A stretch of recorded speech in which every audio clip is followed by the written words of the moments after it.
চোখের পানি ছেড়ে ছেড়ে বলতেছেন, উমর রে, আজকে যেই ব্যথায় আমি কান্দি রে উমর, এই তরবারি দিয়ে চোখের পানি মোছা যাবে না। আবু বকর সামনে দাঁড়ায়া কান্দে, হুজুর আপনার চোখের পানি মোছার জন্য প্রয়োজন হলে আমি আবু বকরের জীবন দিয়ে দিব।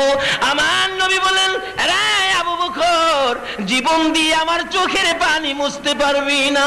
এমনি সময় হযরতে উসমান গনি রাদিয়াল্লাহু তাআলা আমার নবীর সামনে দাঁড়াইয়া কান্দে, ইয়া রাসূলুল্লাহ বলুন আপনার চোখের পানি কিসের বিনিময়ে মুছতে পারবো বলুন। ইয়া রাসূলুল্লাহ বলুন, আমি আবু বকর নয়, আমি হইলাম উসমান গনি, কোটি কোটি টাকার মালিক। বলুন আপনার চোখের পানি কি দিয়ে মুছতে পারবো। আমার নবী আবু বকর নয়, উসমানকে ডেকে ডেকে পাশে আইনা বলতেছেন, উসমান রে, আমার আবু জরের বাচ্চা একটা ছেলে রে, গাছের গোড়ায় বান্দা, চোখের পানি দেখলে আমি নবী সইতে পারি না।